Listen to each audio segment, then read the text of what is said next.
Educating, informing, serving. Fact TV, keeping government honest.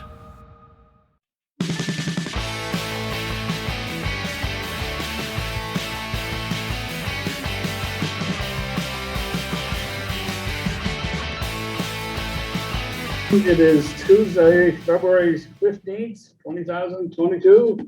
It is 6:04 p.m. We are meeting in the lower theater. There is a Zoom link if you want to attend by Zoom. First item I have here is to call the meeting to order. And the first item is to approve the minutes of February 2nd, 2022. Take a motion. I'll second that. Motion's been made and seconded to approve the minutes of February 2nd, 2022. Any further discussion, corrections, deletions, omissions? Hearing and seeing none. All those in favor would say aye. Aye. All those opposed, nay. Motion carries. Additions to the agenda for routine administrative matters and or pressing matters that will require ratification at a future meeting. I have none. No, nothing more. Anybody else on the board? No. Okay, moving right along. Public comment on items not on the agenda, 3 minutes per person. Remember, this is not a conversation thing. It's a place where you can make comments on something you want to bring up. We're not going to sit here and argue a point. Okay, I see none. All right. Manager's report. Thank you. I just wanted to give a brief update. I've got Chuck wants to give an update. I know we've been getting a lot of questions about what's been happening with the clock and stuff in the tower. So I'm going to give him, hopefully share my screen with him. Let's see here.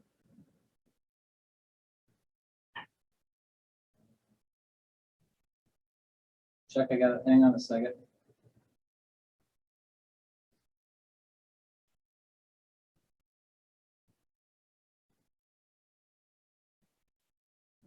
I guess everybody can see him on there. Not very good. Not very well.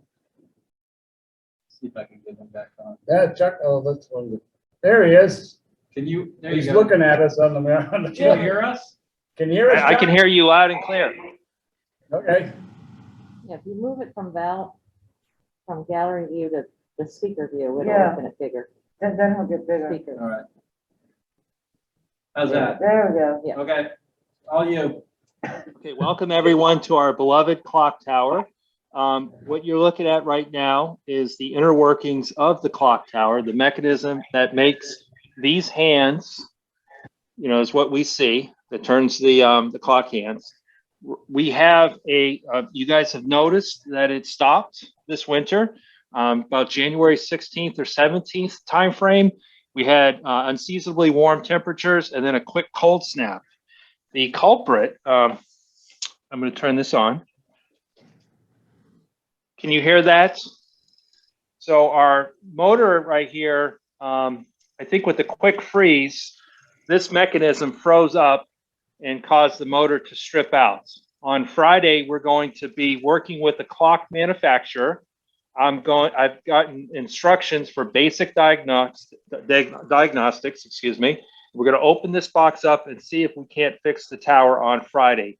It may be a longer process, but as you know, clock tower people aren't a dime a dozen, and we have to work with the few individuals that are qualified to look into this. But it's a mechanical issue that has stopped our clock temporarily.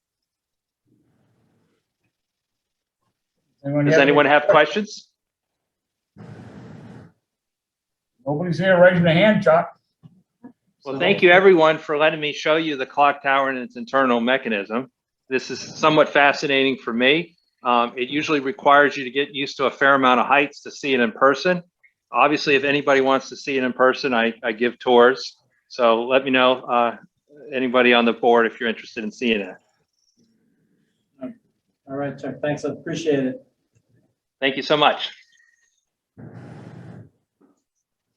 So hopefully, like I said, I've been getting questions from people about what's wrong with the clock. Are we going to get it fixed? So it's a little bit tricky, but I think, like Chuck said, hopefully we can, with some help from some outside folks and a little bit of diagnostics, we'll get it back up and running. So All set? I'll set. Hey, any questions for Scott? Seeing none, we'll move on to the agenda. First item on the agenda is the meeting of liquor commissioners. We have, looks like 4 liquor licenses that need attention. We have Bell's Falls Country Club, first-class license and third-class license. Halliday's is looking for a second-class license. Joy Wow Restaurant is the first class and third class.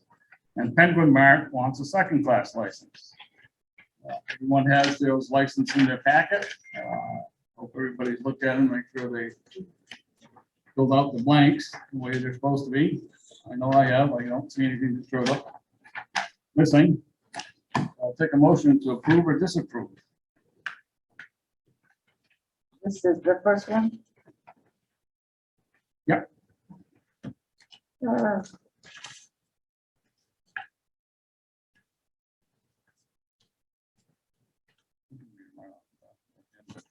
Okay. I move that we approve the first class license for Bellows Falls Country Club. First and third class licenses. Oh, we're gonna do all these at once? Yep. Okay, great. And I move that we approve Halliday's second class license. And I move that we approve Joy Wau's first and third class licenses. And that we approve a second class license for the Penguin Market. Okay, do we have a second? Second. Motion's been made and seconded. Any questions, discussion?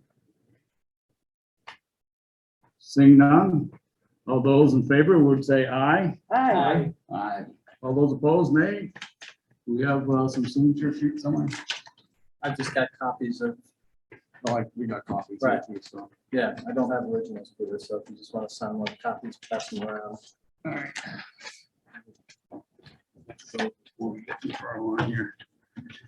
All right, number 1 on the regular agenda is going to be the review the bike head committee and related projects. There is a proposal sitting in front of you somewhere. Scott passed them out, and Bonnie is here to give us a dissertation, I guess. And I was gonna have you sit in the hot seat. Oh, so I can put my mask on. Thanks for having me. You all have the proposal, right? Yeah. If anyone else, either of you wanted, I have some more copies here. So, in a nutshell, I would like to create a town Rockingham bike ped commission or committee, advisory committee. So we would examine the roads and sidewalks, both in Rockingham and connecting roads connecting to other towns, and gather the data of existing conditions and make recommendations to the town, to the select board specifically, on needed improvements. And that's a short version.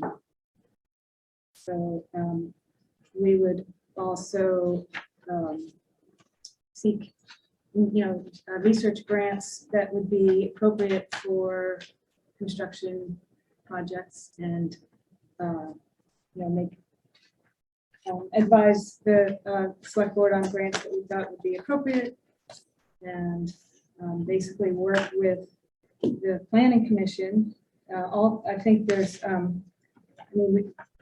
if there are still committees working on the town plan, we would work with, corresponding the transportation committee, energy, land use, recreation mainly, but we would work with the regional commission and V-Trans as necessary, depending on the roads, and really try to keep projects revenue neutral, so that you get as many grants as possible, so there wouldn't be much spending involved. you know, I've listed the benefits at the bottom. I think they're all pretty obvious. But one thing I wanted to emphasize is all of the new trail work that's been going on, bike ped improvements. So, you know, the Saxon River Trails Initiative, which is not only providing, you know, new opportunity with trails, but connecting Bellows Falls and Saxon River, and then hopefully beyond onto Grafton, and then the Monadnock region. I can't remember actually the name. Monadnock region trails initiative. They are really connecting a lot of the trails over New Hampshire, and they want to connect to Bellows Falls. And you know, the bridge opening, eventual reopening will be a great, you know, connector. I mean, it's really the timing with all this is brilliant, because we're all getting connected, and more people are riding bikes, and you know, with the new trails. So Lakota is, as some of you know, the Windham County Trails Initiative. They've been making new trails up at Oak Hill, and so that's going to bring more people. The new pump track is going to bring people, and thing is, there's so many safety issues on the road. I mean, I see it and I hear it from so many other people, just that there's spots that are really horrible to ride, unsafe, and also spots that, you know, places where people walk that are unsafe. And so safety is really, I meant to say that right off the bat, actually, that's really the big thing here, is making the roads and sidewalks safer, collecting the data, and advising the select board on the projects, and prioritizing too, because obviously we can't do everything. So prioritize. I'm rambling. So, do you have any questions? Yeah, so Bon, this would be a town committee like the conservation committee, or is that what you're It proposing? would be, yeah, I guess, yeah, something like that on that level, I think, yeah. Well, does the conservation committee report to the select board? Yes. Yeah, So, yeah, it would be, there's a number of committees, I don't know how many there are. You know. Yeah, So and it it would would be a require, committee like that, official committee. and it would require minutes and, you Right. know, open meeting law and all of that Yeah. needs to be posted. And Yeah. you know, so there's some administrative tasks that have to be done in a timely manner with a committee like that. I think it's a great. Idea. Yeah, I'd like to speak for this. For I don't know, about a year, I was involved with the Monadnock Trail Group, who've just done remarkable work, and they've done incredible stuff on the other side of the river. I kind of stepped away when we got bottlenecked with the Virus Bridge, and there just wasn't much more to do on our end. But to encourage, particularly bicycle trails, it's a no-brainer. There's a lot of tourist dollars to be gotten from that, and we're going to discuss this trail, the Saxons River Valley Trail, later on tonight, and that's very important, and that has potential to hook up and go all the way to Saxons River, all the way to Grafton. They've already got a bike trail that goes from Keene all the way up to, I think, Westmoreland. Mhm. And they're trying to make a huge loop. And any way we can participate in that is only going to be a benefit to us as a town. yeah, and currently, without the Vilas Bridge, if people were to ride up Route 12, say, from, you know, get off of one of those trails and come through Westminster Station, that's horrible. Riding there is just horrible. You know, like when I ride through there, I literally get off my bike, look over my shoulder, make sure there's no cars coming, and then zip around the corner, the bend, and then I do it again. around the neck, there's two bends right in a row, so, yeah, that's just one spot, and that, if that was, just as an example, if that one was made safe, that just opens up a corridor for, people who ride through there, and there would be more. And I didn't put it on here, I had it and I took it off, but we did a survey. This is not a bike project thing. This is just something I want to start, and bike project, is supportive of it, and, will participate, but we did, as the bike project, survey, I think it was in 2017, to see if people ride, when they ride, where they ride, if they don't ride. And a lot of people said they don't ride because they don't feel safe on the roads. And that was, a big eye opener. So, Bonnie, yeah, I totally agree with what Bonnie said. It's a great idea, very necessary. Would the members of the committee be appointed by the select board? Yes. Is that how it works? There's process. Okay. We have to advertise, number one, and then people that want to get on the committee would send in letters of intent. And that way we would get them and, go over them and appoint, whatever. And that this is, Bonnie was mentioned, they should be Rockingham residents, especially if they're looking for Rockingham taxpayer dollars to do any project. We have a lot of committees now that have other outside people that also spend other people's money. So we try to get as many as we can. Because I noticed you said something here, one of your tasks was to work with, cooperate with local schools, PFPD, and neighboring towns. well, it's because we're talking about roads that connect us with other towns, and the interconnectivity of the towns, it makes it easier and safer to ride, but also brings more people to town. It's, we want the towns to be connected safely. Right. That was something that was missing with the 121 bridge project. Yeah. We didn't have this type of discussion happening, and the new bridge is not going to be very bike pedestrian friendly. Mm. Yeah, yeah. Would there be a link with the highway department? I hadn't thought about that, but Liaison, Scott, do you think that would make sense? Because so much of this. Really, this is more a V-Trans process than our highway department process. Because if you think about it, most of our paving in our streets, we don't change the width very often when we do paving. Right. But what's really, I think, the issue for us is these larger scale projects like bridge replacements. If the Violet is up for renewal, would there be some opportunity to add a bicycle connection on the bridge as part of that design? That potentially goes into design as early as 2023. So, this type of thing would be pretty helpful to keep in touch with them and make sure that these decisions are made early enough in the process that the budgets can be accommodating for these kinds of requests. Right. And then we got to coordinate with other trail projects. I gave you guys lots of detail on this, sort of the current proposals for our Saxons River Trail project, and we've talked about different grants and different monies that we've applied for. I never say this right either. The practice is that's a whole different process, but I think it's important because those go outside of our area, and I think they coordinate where these could go regionally, as Bonnie discussed.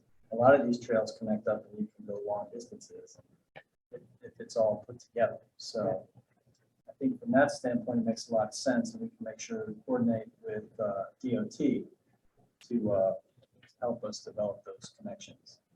So.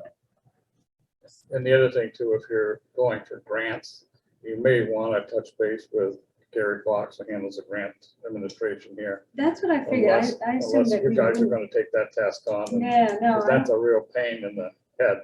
yeah, I know. And Scott should be in on what's going on. I'm sure Gary will communicate with him, but, Gary's pretty good about getting grants. So I just make you aware that when the committee gets formed, that process follows through. Yeah. All Yeah. right. I was just gonna say, and with this new transportation money that's in the works here coming from the federal government, they're probably going to encourage some regional projects. And so a committee like this, who's reaching out to other regional committees, I think will be very beneficial as making our grants more attractive Yeah, to that kind of fund. Yeah, it's definitely very timely. yeah, yeah. So I wonder about limiting it just to Rockingham residents. When I think of North Westminster and Route 121 as a key link to two parts of Rockingham, you can't get two from Saxon River, two Bellas Falls without going through Westminster. And others of our committees have members from other towns, don't we? Like the theater committee has people from. Right. But as I say, it comes back down to anything that happens to go on, it usually ends up being Rockingham taxpayer money. And the other people do not pay anything, so we need to be careful when Yeah. projects are proposed, and that's why we try to limit the number of participants on those committees to residents. Right. But the ultimate decision is the select board. and Correct. We're making the decision. Yep. So I I mean, understand. it could be done in a way, I suppose you have, when it comes to recommending spending town money, maybe you have voting members who are Rockingham residents who can vote on that, and then there's non-town residents just can't vote on that. But I think that makes it cumbersome for the committee Yeah, to deal with that. it would. But And of course, if you like you just said, Westminster, someone needs to approach Westminster. Those people that are on that board from Westminster need to approach their board, because there should be some coordination with the funds coming from Westminster and from Rockingham if there's a project going on through Westminster. I would think, but that's just my opinion. I'd like to add up one other thing. I think when it comes to who's going to be on this committee, I think it's really going to come down to who's got the interest, who's got the time, what kind of skill set do they have, and in the end, it's up to us, this board, to say, okay, this person can be on the committee. I think that's more important than anything. Yeah. But I'd just like to say, I'm racking my mind, I can't remember the exact number. It was something we discussed when I was chair of the planning commission. But I had looked up some information on the state website, and Rutland, it was at least, I think, $3 million that they gained in tax income that they attributed to the opening of the trail system that went through their town. Remember we talked about that? Yeah, and actually we had a volunteer in today who was just telling us about that same thing, because he's a friend who lives there or something. Mhm. Yeah, actually, this guy, he knows, was part of developing that, but yeah, it's huge. It brings really a is. lot I of mean, people. that was, state tax department, big deal. Yeah. Okay, any other further questions? Elijah, go ahead. These types of improvements for bike and pedestrians are something that could really help move the town forward and attract new people. Because we have a falling population. And I think that a lot of people now are taking this kind of stuff into consideration when they're thinking of moving to a community. They're looking at its bike and pedestrian infrastructure. So I think we want to be really forward thinking, trying to bring more people here. This is something that we should really be spending some time thinking about. It should be some sort of priority. We also have an aging population. Yeah. And also, this is pedestrian bike infrastructure is something that perhaps has the most benefit for lower income people. So if you don't have access or easy access to an automobile, this is your only means of transportation sometimes. And we do have a lot of people in Rockingham who are lower income. So to hear from those people, that this is something that is really important to them. Okay, anything from the public before we? Yes, I have ma'am. one comment. Ellen Howard, I would think it would be equally important to have a group in Rockingham with Rockingham residents, and have a Westminster group in Westminster with Westminster residents. Because you're going, and I believe a group 121 is a great place for a bike path because it's fairly level. And we have we know that just riding it. But unfortunately, you have to go through the town of Westminster. So you've got to work with Westminster, you're gonna have to work with their select board. So it would seem to me, this is the time to start working with Westminster as a group that works with their town government. Thank you. Yeah, definitely the intent was to work with other towns, but that would be, it'd be good to encourage the other towns to have the same thing. I agree. Anyone else? Now, in conjunction, oh, excuse me, go ahead. Daniel Hovis. So I would suggest perhaps reaching out to the existing trail groups to see if there are members from those groups that already have some experience with this sort of thing that might want to be on this committee. Michael. Just saying. How would that work, by the way? I meant to ask earlier. Can anyone just nominate people and then they have to? And actually, we should advertise. That's policy. We're supposed to Right. advertise it for committee members, but we're looking for committee members. And then anybody who's interested can send us in a letter of interest that they want to be on that committee. Okay. And then they should send that letter to the manager, then he'll get it to the board. Yep. And then Okay. we can set up a meeting, we can pick and choose, or if we only get 5 of them, that's what we get. Mhm. But that's how it's supposed to work. Thank you. Okay, thanks a lot. In conjunction with that, there's a big parcel of great paperwork and some nice pictures in here about the Sac River Trail Initiative. So is anyone here about that in the public? No. I know there's a letter here from Peter Bergstrom. I don't see him on Zoom, so. Does anyone have any questions? I don't know if Scott's up on this deal, but I mean, it's pretty self-explanatory looking at the work. Actually, the pictures are really nice in here that, Well, a lot of that was developed as part of our request for some of these grant proposals, so that was some of the background work going into it. And I didn't think the board had seen it before, so I want to make sure you had a chance to at least see it. This is fabulous, Scott. Really beautifully done. yeah. Would we be doing applying for specific, we already applied for? Yeah, this is specific some of the grants you've already applied for in other cycles. Ezra, I think, was one of the ones, and there was another, I can't remember what the acronym is. Gary keeps track of them all. But, and we'll continue, like I said, to look for other options. Are you going to, Peter, do you want to create the advisory committee, or do you want to wait and do it at the next meeting, or what's your thought here? What's that? Were you thinking you wanted to create the advisory committee so we could start the process? I would think so. I think that's the intent of the board is to have a Or to do committee. it by motion, at least we could start the advertising when we do the Right. annual appointments. We'd have it on our list of committees and commissions and boards, and, you know, you could do it as part of your sort of annual research, annual updates. I'd like to move that we begin the process of creating an official bike ed committee for the town of Rockingham. We'll hear a second. A second. Motion's been made and seconded. Any further discussion? Questions? Seeing none, all those in favor would say aye. Aye.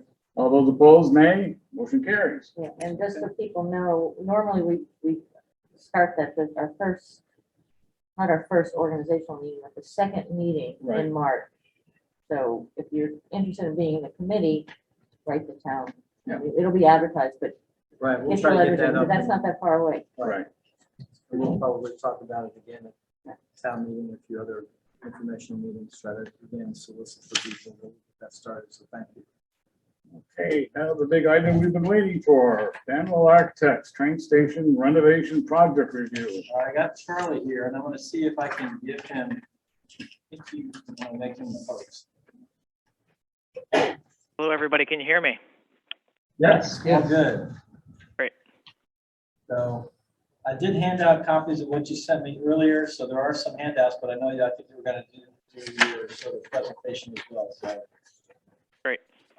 this is a little bit of an introduction. This is part of the discussion that we had about the article that's in our warning for potential purchase, and then the continuing renovations and updates to the train station. Everything that we're talking about here today is really in very preliminary design stages. So we're just trying to get information out, and we've been working with Banwell on developing these packages and proposals so that we can put cost to that. And then if we're successful in acquisition, this would be that next stage where we talked about going after those additional infrastructure funds for railroad type improvements. And these are hopefully the kinds of things that we could do, if we're successful moving this process along. So a little bit of history, and now it's up to you guys on pass the floor. Let me speak with you. So I think, can you hear it? Are you all set? Yep. Am I able to share my screen? Yep, You see that? there you go. Here we go. All set. All right, perfect. So thank you for the introduction. Let me just minimize that. I always like to just kind of start off big picture of where we're at. So as you all probably know, the Bellows Falls train station is located on the island. Kind of almost right on the tip of that, you can see these various bridges, and it's really a great location to downtown. Now, as you all know, Banwell and our consultants were hired to create a feasibility analysis of this site. And I have gone to the site a couple of times, photo documented, created existing conditions, and I've drafted up a proposed floor plan to share with everyone today. Before I get into that, I just want to quickly share a few photos, just so that we're all, can you all see that? Yep. Perfect. Just so we're all on the same page here. So this is the building as we know it right now. It's changed quite a bit from what it used to look like back in the early 1920s. This is the main entrance here. This is the most active railroad line right here. There's a set of railroad tracks on the backside that is not used nearly as frequently. This little circular piece here is all boarded up. It looked like there must have been a fire or something in there at some point. And but really, it's a beautiful early 1920s building that is owned by the railroad, and we're looking to fix up. It's deteriorating in quite a bit of areas, and we want to update this and make it last another 100 years. So before I go inside, I'd just like to share a couple of these old historic photos that were sent to me. And as you can see, the building used to have quite a bit more character. I mean, it's barely recognizable without this big, beautiful canopy out front, as well as all these other buildings. I actually, sorry, let me go back to this. I actually wasn't sure where this was. It took me a while to figure out that this was actually the same building, and all these structures up here must be gone at this point. And then real quick, looking inside, you walk in and there's this beautiful waiting room, these clear story windows up top. They're all boarded up, so there's no actual light that can come in. These beautiful seats. When you walk into the main entrance and you take a left, there's an old, I believe it used to be a cafe or a gift shop back here. Now it's just used as a storage room. But again, beautiful architecture. The clear story windows, beautiful. A lot of nice trim work. And there's these couple of little, I like to call them nodes off the side. On one of them is kind of like a typical small office. The other one is also an office, but it has a bunch of beautiful ornate casework in there. There's old, just like hardware that was used for the train. So I'd like to maintain that. So there we go, right there. There's a picture of that inside. So really, the idea behind working on this is to maintain the historical character as much as possible. Of course, when you're looking at modern day improvements, such as increasing insulation, making it more ADA accessible, there's some things that just can't survive. But for the most part, I'm doing the best that I can to keep a lot of that beautiful history. Close out of that. So this is what the floor plan of the existing building looks like. I don't know how well you can see my mouse here, but this is the main railroad tracks here, where everybody parks is off to the bottom left of my screen here. And you walk in and you have this big area in here. And this is the kind of the big storage room that I was talking about earlier. This is that little piece that looked like there was a fire at some point. It's totally gutted on the inside. Some old out-of-date bathrooms here on the side, and then essentially a garage. It's being used for, I believe it's being used for storage for the railroad. And then this is that office that I just showed you with that beautiful millwork. So now what I would like to do is show you a proposed floor plan of the space. So the idea is or I was instructed to explore what it would take to incorporate a brewery into this space. Now, a few years ago, I designed the Outer Limits Brewery in Proctorsville, Vermont, and that was, I believe, that was a 7.5 to 10 barrel brewery. So that in mind, it's hard to tell exactly how much space or how much brewery equipment you could fit in here. It really comes down to the brewing techniques and what kind of equipment they want to do, what kind of beer they want to make. So you would really need a brewer to really fine tune this. But to me, I think we can create a brewery that would produce about 2.5 to 5 barrels. And what I did is I laid out the brewery equipment in here just to prove that it's possible. We also created a restaurant over on this left side. As many as you know, most breweries these days have a restaurant component, and for liquor laws, you need to sell food anyways. And then when you first walk it in, we'll renovate this waiting room area. Right now, it's well oversized for the amount of people it serves. On holiday peak periods, there are about 30 people at any given time in here. We would like to plan for as much as 40 to 50. And even considering up to 50 people, this area right here is all you would need. You don't need all of this space. So with that being said, we still want to maintain that historic kind of vast openness feel with those clear story windows. So what we would do is we would maintain that the clear story piece is right here in the middle.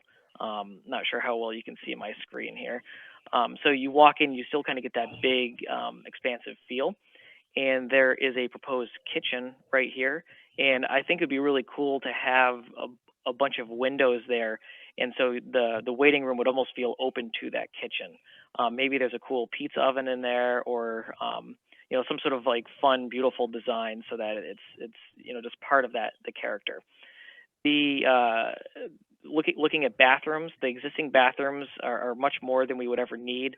So we can the bathrooms can really get cut in half as far as the size.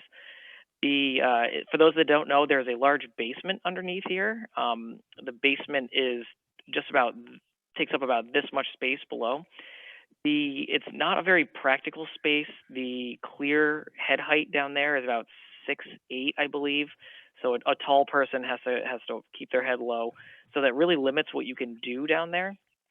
But what would be a good release valve for this kitchen or the brewery would be to have storage spaces. So, for example, on this kitchen, there could be a stair off to the side, and you walk down the stair, and you have access to your dry storage, your refrigeration, your freezers, and then likewise with the fermentation room, you could do all your kegging and then bring that downstairs and put it into your keg cooler, which then would have a conveniently located back up to the bar up top. So moving on, I also created sort of a 3-dimensional floor plan. Sometimes it's a little bit easier to understand than a kind of a 2-dimensional simple line drawing. So this provides a little bit more depth to what I'm proposing. And then lastly, inspired by those historical photos that were shared, it would be great to reintroduce that old historic beautiful canopy. I only had those 2 photos that I shared in the very beginning, very pixelated. So ideally, I could find some more detailed photos to really mimic that. But doing the best that I could from looking at that photos, I've recreated what that would look like. Now, what I couldn't tell from the photos is how far back that canopy went. I think it actually went quite a bit down, well off this page. If I can go back to here. I think that canopy actually stretched way down to this road, because in one of those historic photos, you can actually see another canopy on this side of the road. So I don't think we're trying to replicate that. That was probably made a lot more sense when there was exponentially more amount of people on this train. But the way this canopy is currently set up, you could easily fit a dozen people waiting under there on a wet day. So I was told to keep it short and sweet, so that is a very quick summary there. I guess one thing that I forgot to mention was uh, I've created this little viewing area of out into this fermentation room. So you can, my idea is that you could walk into this little node here. This glass wall would stick out to give you a really, like a nice lens into this space. And the walls could have some sort of art wall, history of Vermont breweries, history of Vermont railroad stations. This could just be like a fun informational node within the building. And we also thought it'd be pretty cool, pretty fun to have an old vintage copper fermenter, some sort of older historic piece of brewery equipment that we could bring out into this space. It probably would be functional.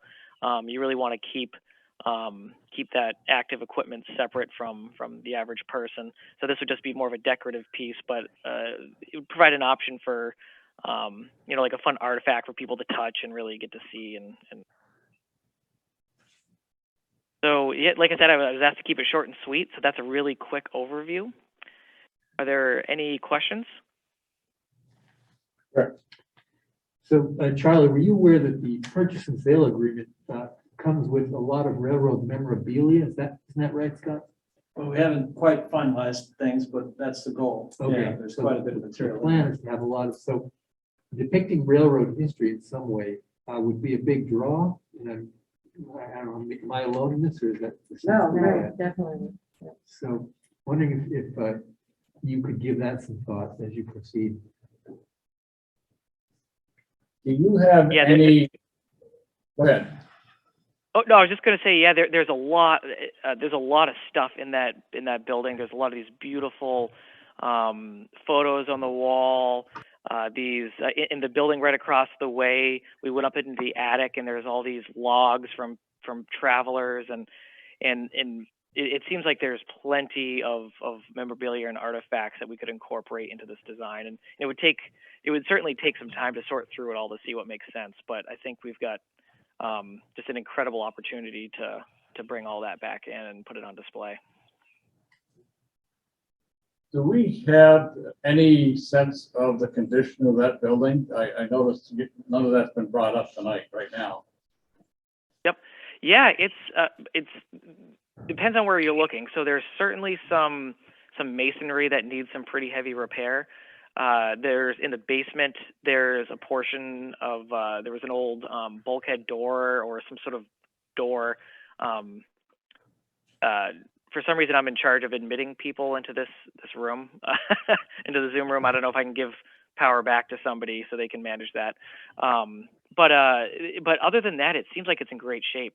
The roof was replaced very recently, and that has a minimum amount of structural review and analysis that goes into it. So the roof is in great shape, and that leads me to believe that the roof structure is in great shape.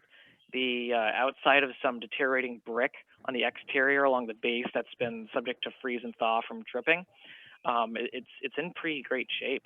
The idea would be to really modernize this building from an energy efficiency perspective. So we would replace the windows, we would remove the interior walls and insulate and replace the walls in kind. And so this building would really kind of survive a lot better with preventing dew points in walls and whatnot. So we would be able to fix it up and then make it even a more durable building. So now that that's been said, do we have a magic number where all this is going to fall out to be? Because I think with the vote only a couple of weeks away here, people would want to know what the situation is. And I don't see Gary Fox here. He has some of the particulars. And if I remember our kickoff meeting, there was the 80-20 match to whatever the total comes to be, I think, with federal funds. Yep. So, So Gary would have to. Oh, was someone jumping in there? Oh, maybe that was myself echoing. Sorry. Yep. So Gary would have to answer kind of the matching and whatnot. The project is currently getting priced, and we will have that number either later this week or early next week, and we will be presenting that on the trustee meeting.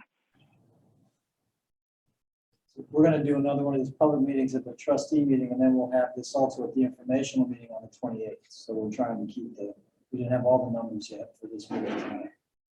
So, So is this in some sort of a package form that the board could get a copy of? we'll have that, Peter, for the informational meeting for the 28th. This was the first time we've gone through these sort of basic drawings, so we don't have the full package yet for you in terms of the funding stack, the percentage share, and then any other sort of tweaks to this. So that'll be coming. Yeah, I think the concern here is that, or at least I would have, is coming in cold and with only 1 day notice and information to prepare yourself to go vote for maybe $3 million project. At least that's the figure I think was thrown out on the table at that kickoff meeting. 20% of that, 600,000. So, you know, I think people might want to know that before they get to vote on the ballot. So it would be helpful if we had something ahead of time, not just a board, but I know time is a short essence here, and it's unfortunate.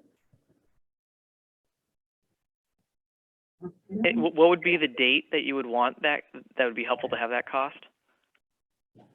Well, I know we were going to have it, Charlie, for next week, and then we are going to have an informational meeting for the general public on the 28th. So.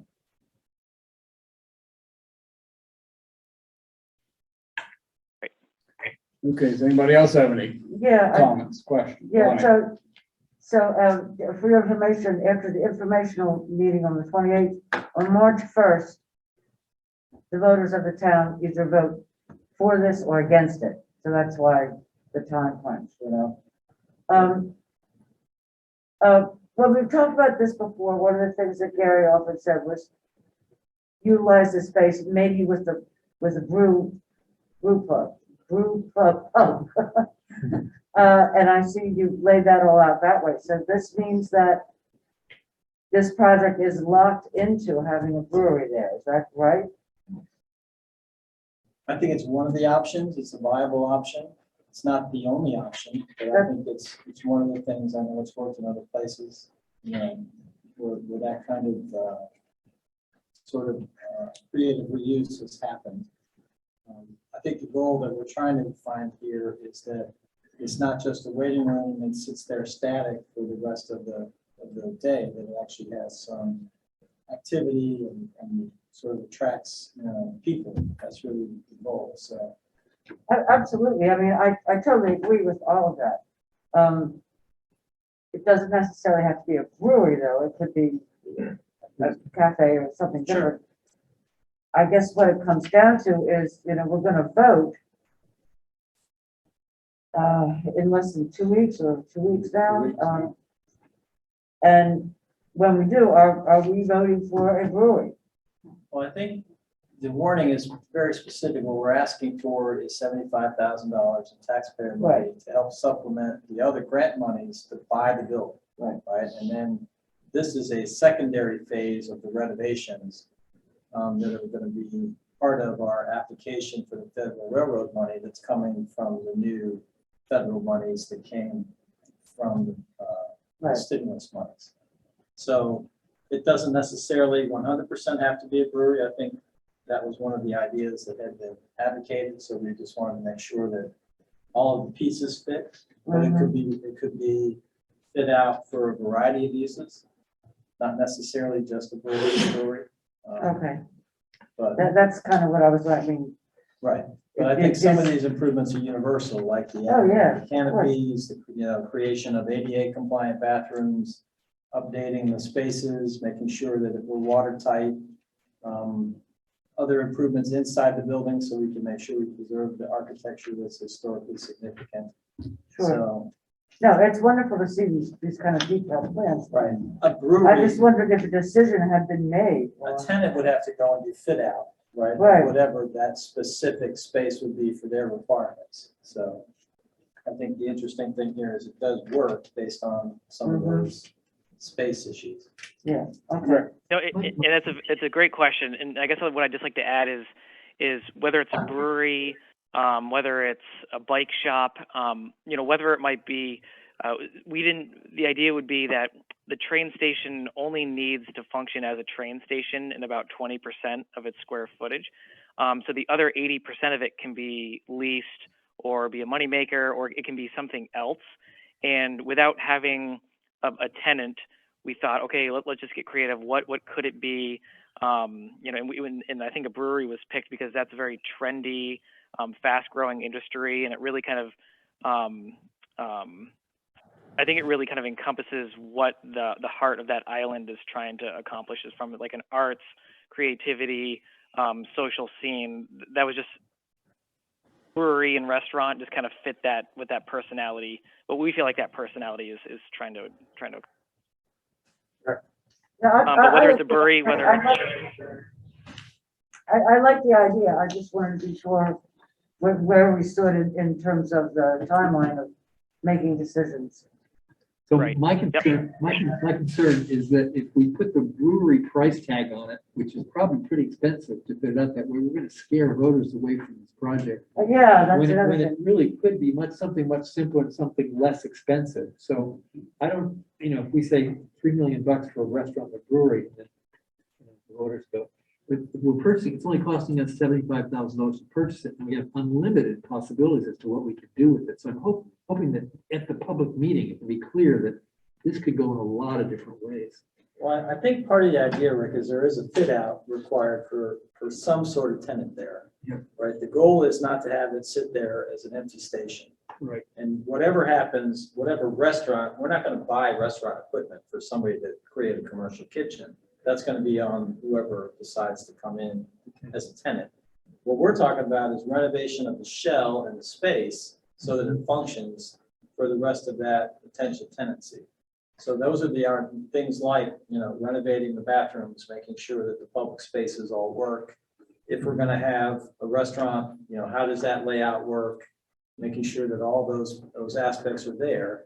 And then whatever tenant comes in does the fit out portion. And that'd be their responsibility. So. Right, if we can make that distinction clear to the voters is my. Yeah, that's kind of what I was getting at too. I could see a lot of people saying, $3 million, I'm gonna have a bar down there. I mean, oh my God. When you said 3 million, where did you hear 3 million? From one of the gentlemen that was at I guess the money man for the Banwell, through that sort of number Okay, of the renovations and So, et cetera, just for renovations. to Charlie, that it would be in that neighborhood just to upgrade the building? I'm sorry, I'm having a little bit hard time hearing you. What's that? Okay, it would be in the multi-millions just to bring this building up to, something basic here, not necessarily kitted out for a restaurant or whatever, but just, the bathrooms upgraded, the walls fixed, the overhead windows brought back, et cetera. Yeah, I really hate to throw around numbers when I haven't had a chance to even communicate with a cost estimator yet. But my guess is it's probably at least $1 million, yes. 1 million. We've been working at, just as a working number with the railroad grant, somewhere between $1 million and $1.5 million. So that's a wide range, I realize, but that was sort of a targeted number that we were working from. Right, but that's not 3 million, that's half of 3 million. But I think if Peter's point is if you throw in the acquisition costs, if you throw in, you're gonna have other soft costs and you're gonna have $1 million or $1.5 million worth of renovation through grants, you can get up to 2 million, $2.5 million fairly quickly. It's not crazy to think that. Yeah, it's really a full. We'll keep as much as we can the historic millwork and the architecture, but plumbing, electrical, everything else has to get gutted out of there. The flooring, the structure will have to get braced. It's good bones, but it's the plumbing, electrical, heating, ventilation, all that stuff gets removed and replaced. So it's an extensive renovation to modernize this building. Okay, anyone else on the board? Anyone from the public? Yes, ma'am. Ellen Howard. I'm here to talk about the building, and I understand, having been in that building, the work that it does need. But I don't hear anything about parking for the building and for uses in the building. With the Canal Street Bridge going to be built at the north end of the canal, and probably resulting in loss of parking in Island Park. I'm curious to know, does anybody know who owns the land? I mean, I know state of Vermont owns the land under the building. And I don't know how much they own out in what we call Depot Street and Island Street. And I'm also wondering, the land is leased to the Green Mountain Railroad Vermont Railway. And does that include some of the parking area down near the train station, such as by the Railroad Express building? And that could cause limitations in the use of the future use of the building. And has that been included in this study at all? Yeah, it actually has been, Helen. We've been working with that as part of the area-wide plan. So there are various pieces of that that's also incorporated in the area-wide plan. We're a little bit hesitant to get into other parking within the state-owned piece because it's got contamination. And if we start digging into some of that, then we have to remediate the entire site. And so that was one of the challenges with trying to do this project, which is why we separated out the historic structure, which would not require any of that type of work. But there are some areas that we've identified that would be eligible for parking expansion. And there have been conversations about how we might incorporate that into this as we go forward. Does the, is Green Mountain It's all Railroad, Vermont Rail. It's Vermont not, Railway? it's Vermont Rail, it's not Green Mountain. It- Those conversations are directly with Vermont Rail. And do they control some of that parking area? Yes. And that's been part of this conversation as well. I think there needs to be more of that information available before we start voting on this project, because it all ties in together. Thank you. Well, there's a little bit of a challenge with that, only from the standpoint of is we don't have a final design yet on the off alignment bridge. The board has been working with the engineers on that. And so until we get that, and then we get a sense of what the potential impacts might be on the parking itself, then I think, you know, we've already started those conversations with the Vermont Rail people about how we can do some offsets and looking at options with them. So those conversations have been ongoing. And I think once we get a final design on the off alignment bridge, we can get very specific about replacement parking and potentially additional parking as we go forward. So, you know, this is, again, these are 3 to 5 year projects. So this is not going to be an immediate type of situation where we've got at least 2 years or 1.5 years of bridge construction. We've got at least the same amount of time to do renovations at the station. So I think we have time to try to give you a more comprehensive plan on parking and other impacted concerns.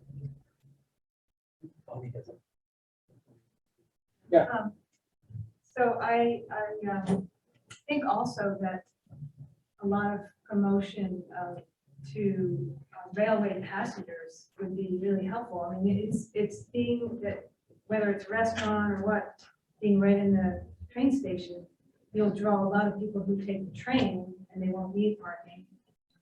And the trains now accept bicycles, so, you know, you could draw biking groups and such. So, yeah, I'm assuming it might not need loads of parking.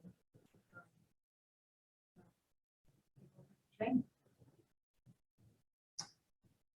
Hey, any other comments? Scott? In the house. Bill Crowder, 728 Visiting Road. I think from the perspective of the voter, I think acquiring property is not a bad idea. I would be concerned about how much cost we spend renovating this building. I'd really like that watched very carefully, how much money is put into the renovation from the perspective of, if you try to bring somebody in to rent it out, a tenant, if they're not real talented or there's not enough demand, then we've spent all this money and you don't have anybody occupying it, so we don't have any income coming back.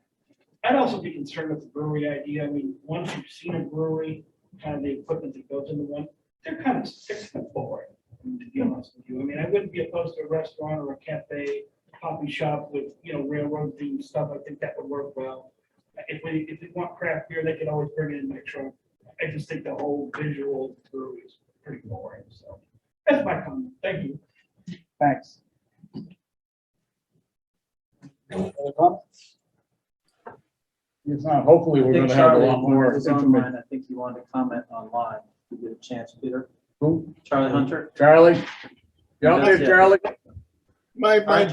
My dear friend Peter, yes, I would like to comment. I think it's important to realize just how dynamic I think the future of passenger rail is in this region, and the importance of having a welcoming gateway. I think trying to predict what the business that could go in there would be is getting ahead of ourselves. I'm glad to see that there's kind of a feasibility study to see if a brewery could work. But whether any brewer would want to be in there is an open question. But renovating that building, that is really going to be a gateway to the town. And given the emotional pain that people have felt with all the buildings being torn down, here by spending just such a small amount of money, the 75 grand, opens up this pot of money and preserves an iconic building in town. So I think it's very exciting. I would, rather than, and Barnwell Associates feller there, if they're not called canopies when they're railroad stations, they're called umbrella sheds. So it's the umbrella sheds. But anyway, exciting possibilities, and thank you for hearing me. Thank you. I think Betsy also had a question as well, Peter. Okay, go ahead, Betsy. Yes, hi. Can you hear me okay? Yeah. Yep. Thank you. I just want to mention as well, as this being an exciting possibility for the future, that the town is definitely looking into all other forms of potential funding. The Downtown Transportation Fund, which is eligible because of the Bellows Falls Downtown Development Alliance. So that's a possible $200,000. There's definitely a lot of programs and future funding just with this one decision. And I believe that's what we really need to focus on, is that we're just voting for the $75,000 to purchase the station. Thank you so much for listening. Yeah, that was kind of my concern by saying, you know, I don't think we want to present it to the voters that, look at this, we're gonna have a glamorous brewery down there. I think it's way premature. I think we have to keep the discussion at this point on, we need to purchase this station in order to retain it. I mean, it's great that this work has been done. It looks very, very nice. And I can see how it could be modified in a whole lot of ways, and I really appreciate it, but I'm not sure that, you know, now is the time to really present this to everybody.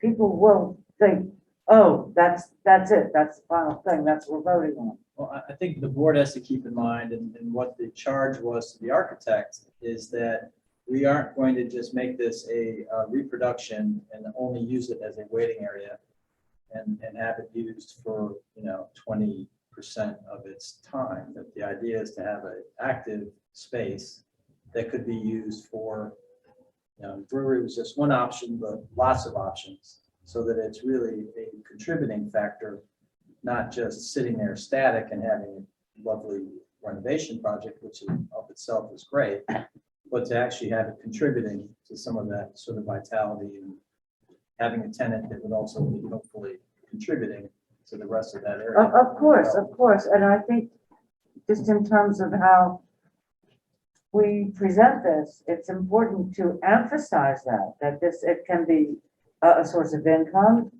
aside from a wonderful, attractive thing to draw people to the town, and very helpful for, people wanting to go back and forth. And we need to emphasize that the Vermont rail system is expanding and, you know, going in other directions in the future. I just think we need to be cautious and make sure if we do present this to the voters, we say, this is just one possibility.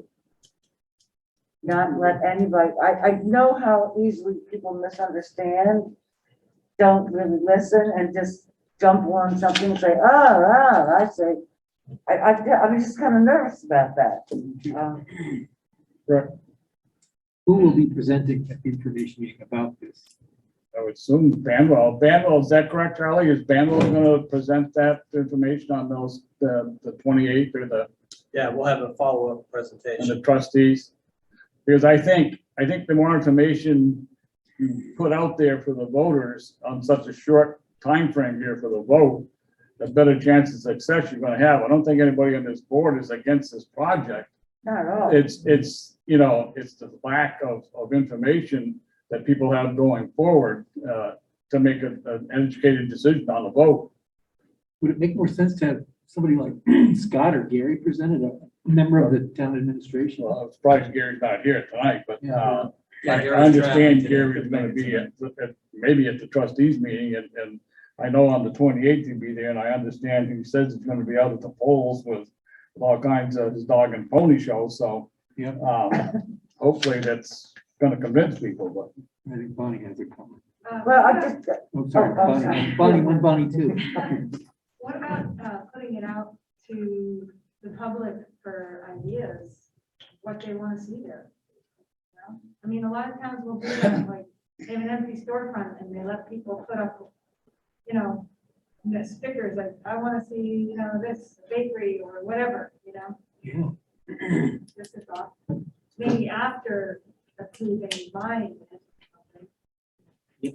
I just think it needs to be articulated pretty clearly that this is one idea only, and it's just to show you the kind of potential there could be. I'm just, that's my concern. I don't want this to be voted down. That's it. Okay, we exhausted ourselves on this until the next meeting. All right. All right, Charlie, thank you very much. Thank you, Charlie. Appreciate it. Beautiful job, by the way, I'm not criticizing it. All right, number 3 is adopt the proposed town and road and bridge standards. I hope everybody read this stuff. Let me give you a little history here because Chuck's here as well. I read So read a lot of it. we had a couple of folks that were very helpful in this, and Chuck was really helpful in coordinating all this activity. He's probably the most directly impacted by this because he gets these requests for the various permits. And what we have found over time is it can be somewhat confusing and a little bit less than clear, some of the guidance from our beloved folks at the state that provide us all of these wonderful VSA sections. So basically what we did is take a lot of that VSA work, which changes over time, and incorporate a lot of that language into our very specific activities that really relate more to how we do permitting and some of the other types of road-specific requirements that go into decisions that are made that you know, impact people, and I'm sure the board is always concerned about what types of connections people are basically asking to make into our various roads and highways. So that was the thought behind this, to give it an update, because again, these things do change over time.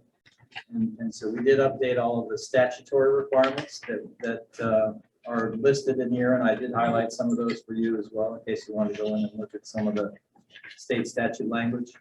But then I think we got into some of the more specific items to try and clarify the language so that when an applicant came, they were more clearly understanding of what was being asked of them, how they could then hopefully meet whatever our compliance and regulatory requirements are, as well as then I think give the board a sense of security that we're meeting all of your concerns, as well as maintaining the policies that you previously adopted, including we still maintain the culvert maintenance policy, which we also is very specific and also will continue as well.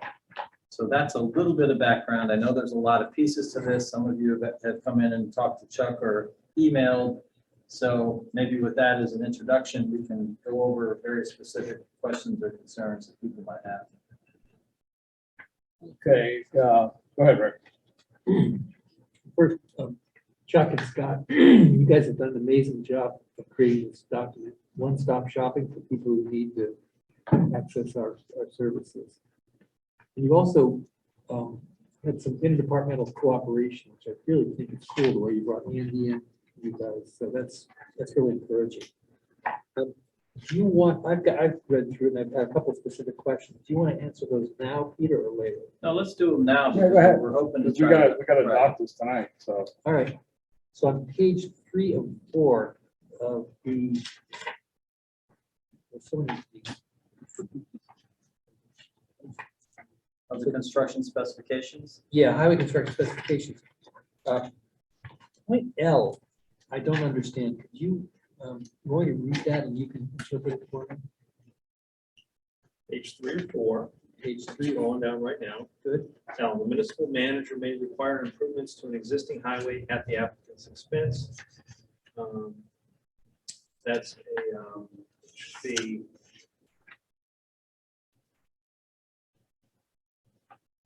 So you have a road that, for instance, your road that is significantly washed out. There is a provision there that would allow us to address problems as we go down that road. The intent was something like that magnitude, which is becoming increasingly common, is required. So upgrades would be made. Okay, because I didn't understand the which may, I don't know what the which refers to in that I sentence. think we could improve the writing for that. Yeah. Yeah. We didn't want to make it every, because it's not in every situation, it's really situational. Most of these don't require any additional improvements, it's just they have to meet the guidelines for whatever impacts that they're creating by this new, especially access. You know, the driveway access is their biggest concern. Okay, so page 3, on page 3 of 9, point D. Municipal manager may require the permittee to treat and or retain stormwater before. Does that homeowner treat stormwater? I'm just confused by that. How that- No, yeah, the treatment could be some detention. Usually for treating, it's all just retaining stormwater. There are other facilities if you lack the land. that you would build to treat the stormwater. That's right. Okay, Not just non. It also gives us some language, Rick, if we want to do green type of infrastructure, if you want to do, you know, drainage, green drain, you know, types of things, to Rain bioswales, gardens. those kinds of things. We haven't done a lot of that here, but certainly that opens the door to that. If that's something that somebody would propose as opposed to a traditional culvert, we would certainly take a look at that as well. We used the credit union as an example where they just tied into our stormwater system. We didn't have a lot of language. At the time, we had a public works director that we could guide that applicants. Require some mitigation, but they could just tie right into our system. That's good. And the, on page 3 of 5, it talks about the section 1.07 fees. So expense above the base duty, how would that be determined?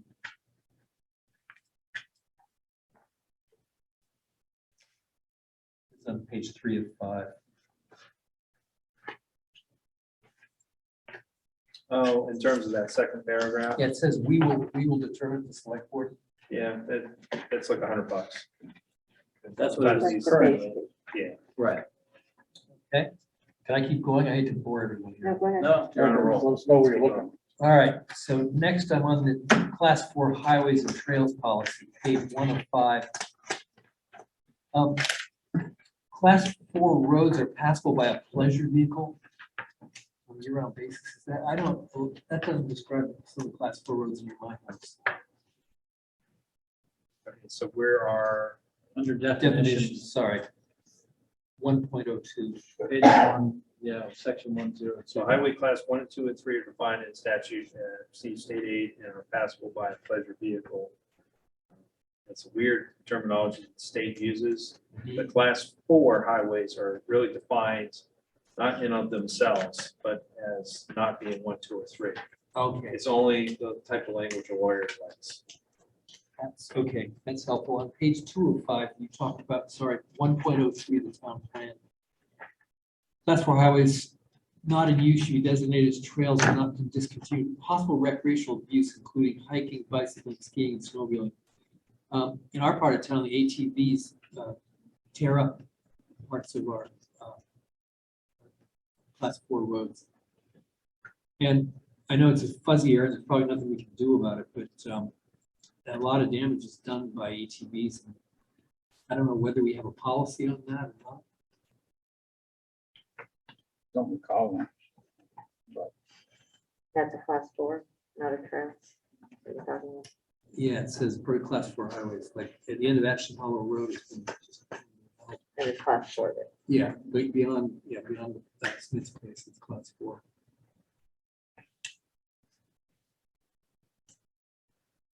Yeah, that's a, We title 23, you can get them because they're not licensed motor vehicles or registered motor vehicles, but it's, no policy doesn't address that kind of misuse.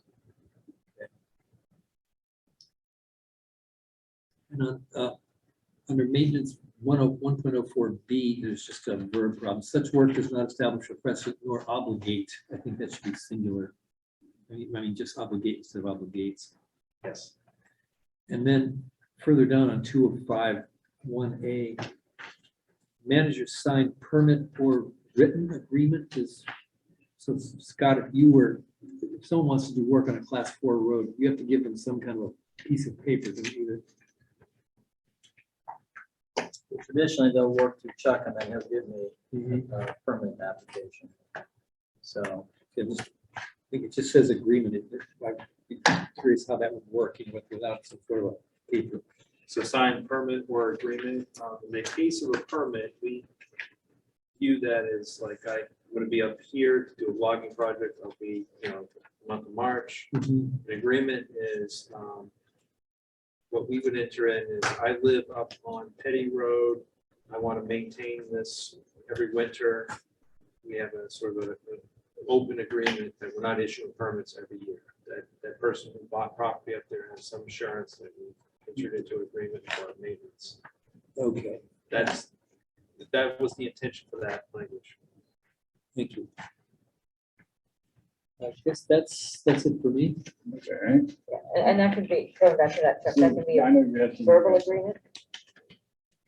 we'd asked for For the- written because we wanted records, we wanted it right. Okay, like it'd be an email. Could even be an email. Okay. Just- Yeah. But an agreement that we could reference and track so that if there was a question, I could go back and Right.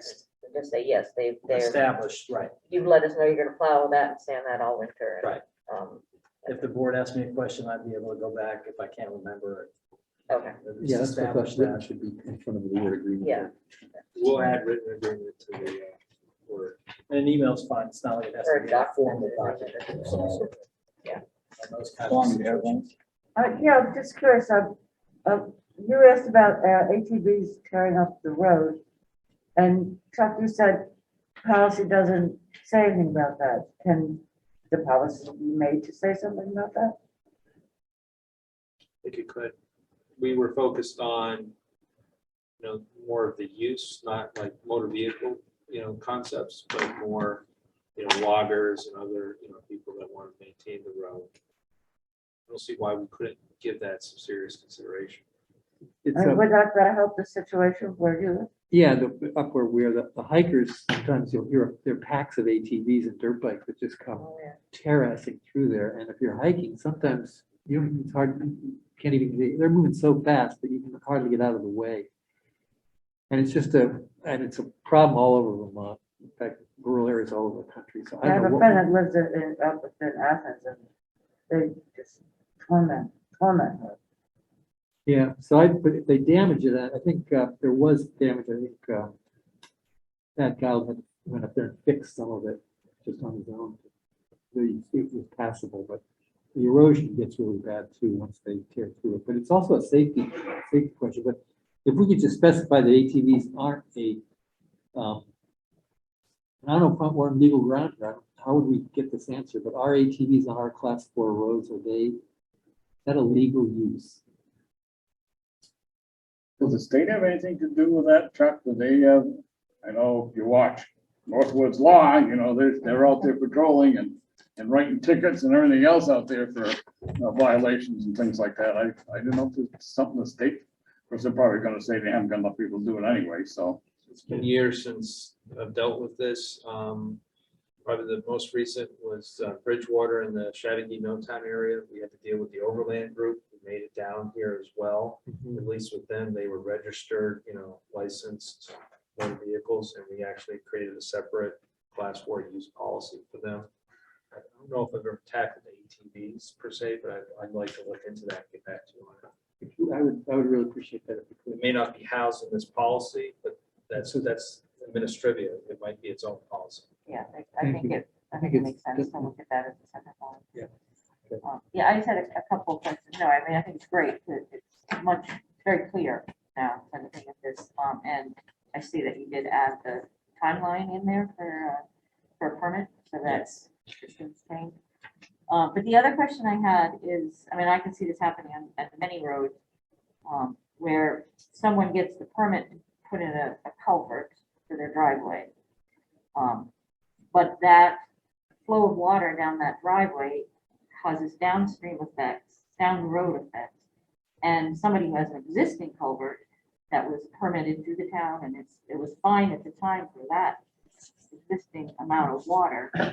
Is it then that homeowner's responsibility for replacing that culvert that no longer is usable because somebody else caused the problem up road? We're trying to achieve no net increase in discharge, so you must, point of intercept of that increase in stormwater from land development should be at their property. So even though they're adding the culvert, we hopefully don't see a net increase. We spent a long time talking about it. It's very appropriate that you focus on this because it was a focus of ours. We've seen that the catchment area change by 400 to 500%. Yeah. These peak to flood ratios are just very fast. So how do we stem that? You see a development uphill. I think the policy addresses it, but we'll see. So the idea is prevent no new stormwater discharge. So it would be at that permitting of that, the new driveway would be taken care of at that time. Yeah, how you treat your Engineer stormwater it instead of away. dumping it right down into the ditch, which has historically been happening. Yeah. That's where you get rid of your stormwater, is the town's ditch. And so that's why it says, I don't know where, I haven't got these numbers and things together like Rick does. That's pretty impressive, Rick. Spent a lot of time on this. I did I'm read glad, those. because there's a lot of time spent putting it together. Oh, yeah. Makes me happy that So you guys- that's what it means when you say that you have to make a new driveway, you have to provide catchment or treatment for that water. And I think that addresses what you're talking about, Susan, right? Yeah. We talked about other words like impoundment, we talked about, it's just, at this point, treatment was the word that we used because it gives us the broadest sense of what we could ask them to do. Yeah, well, you can do different things like create a little cattail marsh, or what, you know, there's a lot of sort of permaculture. Right, ways that's gotta to deal have with that. somebody that hydraulic, the engineers have to show you the hydrology, right, based on whatever the drainage calculations are, so. And that's part of your permitting process. You We would basically require that. The stormwater was propagated throughout the policy. Right. I have a comment that ties in with that. Under the Rockingham Road and Bridge Standards on page 2, section 5, it says gravel highways that intersect with paved town highways shall be paved for the first 100 feet. So that means if someone is building a driveway, that the first 100 feet be required to be paved. And that would be to avoid having gravel spilling onto the paved public highway, which is something that needs to be addressed in the driveway design. But I'm concerned that 100 feet seems kind of excessive that adds a lot of extra expense to someone's driveway design. And I have some figures here that if a homeowner is required to pave a 100-foot apron in public road, those costs range from $5,000 to $7,000. We could also require either 20 feet or 50 feet, which would reduce that to $2,000 to $5,000 approximate estimated cost. So I'm worried that requiring 100 feet of pavement is a lot to ask for someone building a driveway. I agree with you, Elijah. I think if it's depends on the grade of the driveway, how much water's going to fail down there. But I think 100 feet seems excessive to me. It really would be a burden on anyone trying to build an affordable home. It's not a matter of water here though, right? It's a matter of gravel. Yes. I have a gravel driveway and it slopes.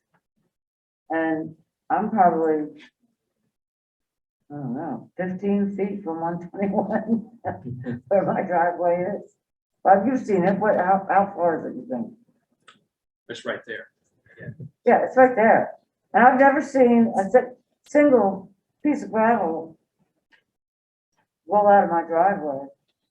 Snowplow pushes it all back on the lawn, but I've never seen any go into the driveway. Aggregate drift is a reality, particularly on your longer driveways. And aggregate on a paved surface creates a motor vehicle. It's a problem. It's a compromise. So if it's a really long driveway, then this would be. Yeah, yours is a bit of a postage stamp, so your Oh catchment yeah, it's area just a little is short driveway, but it's gravel. we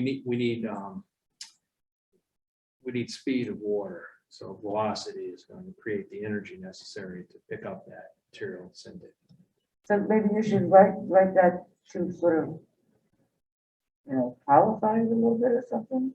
I think Elijah's point is well taken, and we could probably achieve those objectives at 20 to 50 feet. The 100 feet for right now may be something to think about for later. That'd be good. And a lot of that comes into when you write the permits. Like, I mean, we haven't seen the driveway permit for a while here, but we used to see them all the We used to time. see them all the time. And Right. they usually have conditions. You have to do da da da da da da da. So that would be written, and say someone's doing a very long driveway where a lot of water at speed could come down. They've got conditions in how they have to build that to avoid that. Correct. I stole my procedures from V-Trans, so I got like 45 conditions, so depending on the driveway, I just steal from the appropriate ones. And then it goes back to our earlier discussion about stormwater processing. We shouldn't see a whole lot of material drift. That driveway should not also be like the stream bank, we want to see that water processed at a time. But there are driveways that were built long ago, but where that happens That's right. every time. it rains. Definitely see that happen in some cases. You want to go with 50 feet? Is that a motion or a suggestion? 25, 20, what? I don't know if you want to need a motion. I think it would be a No, suggestion. I would just update with the lower distance. It's a reasonable comment. Done yet? I have another one. All right. Well, on our rural roads, you're driving along, let's say it's a beautiful autumn day, you were enjoying the scenic beauty of the road. And if you stop to think about what makes it beautiful, one of the common characteristics throughout rural Vermont are stone walls. And I think that we have an opportunity here to write in some protections for our historic stone walls. I think that we can help limit the disturbance and the destruction that happens to those walls. So I would suggest something like this. The disturbance or removal of historic stone walls within the public right of way shall be avoided entirely or mitigated if necessary to accommodate a transportation improvement. If the stone wall is impacted, the applicant should provide specific documentation outlining why the stone wall impact was essential to complete the project. That sounds good. Yeah, I think Really that sounds good. like a good idea. Yeah. Okay, we can add that. Yeah. Very good. Yeah, I've been broken to see some walls come down that did not need. Yeah. Me too. Yeah. I'm not thinking. Although. Yeah. I think it should just at least be a consideration, you know? Right now, it's sometimes just completely ignored that there, you know, these beautiful walls along the roadways. Good catch, Eliza. Very good. Okay. On the roadwork stormwater connections highway section, page 2 of 9. Paragraph C. I'm nitpicking a little bit, but shouldn't you have a comma after expense? Require it the permanent expense, the comma, traffic control, blah, blah, blah.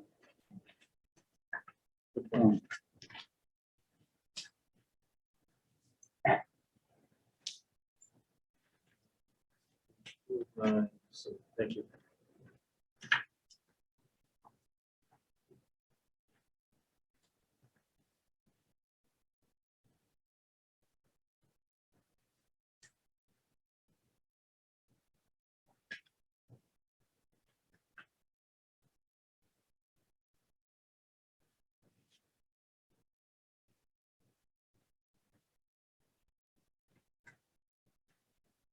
Question for Peter, check, are the yellow highlighted pieces that are changed, that Yeah. new stuff?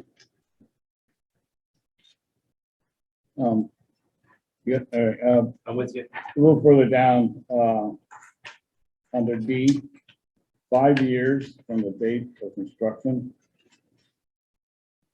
to repair any patching, pavement patches and trenching. Is that new, 5 years? Length of time. We are on page 3 of 9, 2 of 9, 2 of 9. and the highway work permit, all the way down to, well, down to D, last sentence.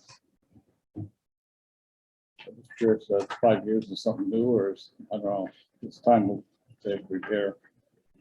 You see a lot of these settlings and dips and heaves, Westminster Street right now is a great one there by the credit union. I don't know if anybody's been over there. I know JP did some patch down there, and it's over that. What that's new, it was discussed that, after 5 years, if there's no settlement, then there will never be settlement.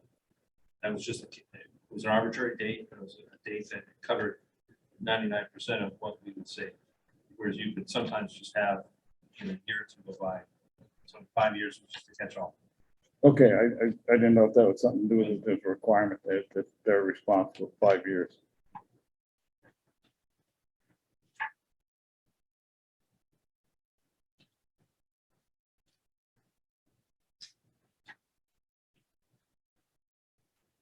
And under G, says the manager may approve a highway work permit for temporary or seasonal use. Is that something that could go on all summer or all season? So the guy's hopping all over the place, or is this? Yeah, think of Rogerio's, they want to permit for the 2022 season. SO Moore is going to repaint the dozen properties, list them out, they'll be out there all season. Green Mountain Power, seasonal permit, they have 18 job sites. Some of them are one first, others are repeats. And I noticed most of the way through all this thing, it says the manager this, the manager that, the manager this. And that means We felt he didn't have. the manager's responsible for signing everything, and or do we want to put or his designee in there? Okay. I mean, because if you're going to be handling some of it, and specifically states the manager should be signing. So I just didn't know, maybe. How do you feel about that, Scott? Chuck and I work together. It really doesn't bother me either way. Okay. Right? I mean, for the most part, most of these we talk about. If you're not available sometime, you're on vacation. You can add that, there's no harm, and then the manager can make that choice. I just say nitpick again, because it does say manager, so. I have no problem if he had designated you to sign them. Didn't know if it had to be in there, that's all. We have, originals to sign somewhere. So what I would recommend is you've given me some changes. Thank you, everyone, for those Bring it changes. back. I'll create a clean copy for you all. I would be remiss if I didn't specifically acknowledge Jim Mullen, who we all know, and Todd Henninger, an engineer up in Burkittsville. It was a real joy to work with the two of them, particularly Jim, who's been in just about every position in the town of Rockingham. So we can count on his expertise. And thanks again for Scott and Anthony, their input. So you'll have a clean document at the next meeting, and then policies, changes of this enormity, we will encounter other problems. So I would expect a new set of policies for adoption next year. So we can put this out on the road, and if we see any problems, or we just know that we'll pick it up next year. This will be posted to the town website once it's approved. That's right. And we'll propagate the applications and everything like that. So, It'll make it easier for people who work with you to know what the deal is, right? yes. Good job. Yeah, this is a beautiful piece of work because before this was strewn over all these other documents that we see. It wasn't all put together into any kind of cohesive form. So you guys put a lot of work into this, and it really looks very good. Good job. And I think it'll help the applicant, in all honesty. Yes, I think it's clarified as much as we could, what the expectations are. So that was part of it too. Right. Thanks, Chuck. So we'll get the new one, and now number 4, adopt the highway access permit. Draft highway. You have that somewhere? Well, that was part of the Let's package. try the packet. All right, do we want to wait till we get a clean copy, then do it all? Okay. I think it would make sense to do it. All right, let's move on to 5, which is authorize the manager to sign grant agreements for USDA EWP project. That's Tacoma. So there's been a sort of lingering problem that's been exacerbated by some of our storms, that there's been some erosion that's been taking place on the corner of the property that's impacting not only the corner of their building, but also their current detention pond, and then they're worried about long-term threats to the entire building. So we called in a host of different folks to take a look and give us some ideas. This is a program the USDA offers for sort of immediate type of stabilization. So what it'll do is it'll help stabilize the current slope. There's sort of a multiple step project here. We're also going to have to do some stormwater upgrades to help alleviate some of the water coming down Intech Lane, coming through the head wall, and then going down that ravine and then undermining part of that Crum property, as well as developing some additional, Crum is going to be developing some additional detention in that pond itself to try to stabilize its pond. So this is sort of the first of 3 projects that will all be related to stabilizing the areas around them that are being impacted by stormwater. So for the most part, this is, like I said, we'll be hearing more about this as we go forward. But this is, again, it's a federal program. It'll at least get the process started. And it won't be the last piece of this project, but it'll at least get us hopefully to the point where we're not seeing any additional loss of land and further undermining of that steep ravine area, and then additional negative impacts on the property. It's a little bit convoluted because BDCC still owns the the actual site from who owns the building. And obviously we have a relationship through BDCC with this whole project. So that's why you'll see BDCC and Chroma in sort of a dual role there. Hey, there is a recommended motion on the front page. If someone wants to make it, I'll entertain one. All right, I move in the select. That's motion, as the select board makes financial decisions for respective towns, including cooperative agreement and payment request for the emergency watershed protection works by authority of the Vermont Statute Title 24, Chapter 37. I move to authorize Scott Pickup, municipal manager, to execute all documents related to the USDA Emergency Watershed Protection Program. It's a little weird, the language, but that was what you recommended. You just want to test to see if anybody's still awake I probably should tonight. have said that. I probably should have said that beforehand. Thank Yeah. you, Sue, for pausing, looking at me like, what? Do here a second to that motion. We need a second? Yeah. We need a I think second. Bonnie seconded. All right. Motion made and seconded to approve the authorized manager to sign the EWC USDA. Any further questions? Hearing none, all those in favor would say aye. Aye. All those opposed, nay. On the back side, there's a letter there that requires select board signatures. I don't think we need to approve or authorize us because we're just signing it. So come around. And this needs to go over to.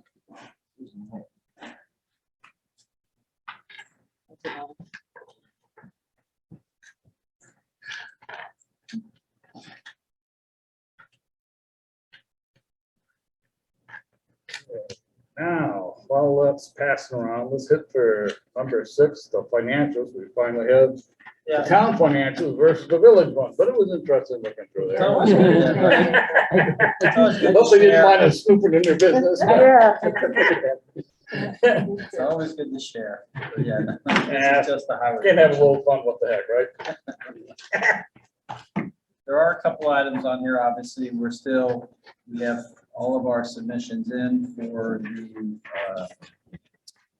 damages from the July storms, so hopefully see some discussion from our state and federal folks about where we stand in terms of their review and reimbursement, so I've got my fingers crossed that that money might be coming. I think we were talking about it's around 660,000, somewhere in that neighborhood. So there are some expenses in here, obviously, that are related to that, so you might see some line items that might be a little out of whack that will be part of that recovery effort.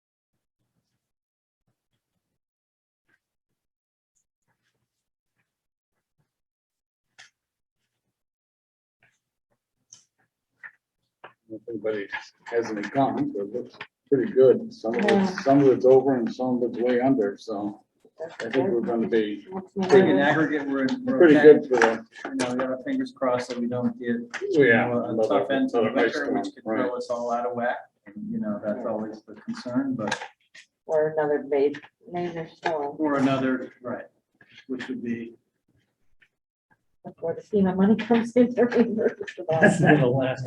Yeah, it'd be nice to catch up to the last one before we have the next one, but I guess that's not our choice. No. Okay. Number 7 was a last minute addition because of, it's discussed the Australian ballot voting. Scott and I have been round and round with the attorney, town attorney, how we have a dilemma we need to solve here. It appears that in 2021, the budget and everything was passed by Australian ballot, which is not proper.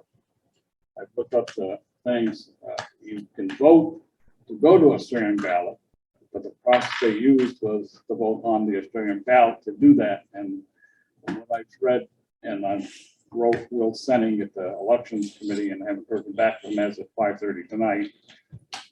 So hopefully when I get tomorrow morning, I might have an answer from him, definitely. But it looks like it was messed up back then.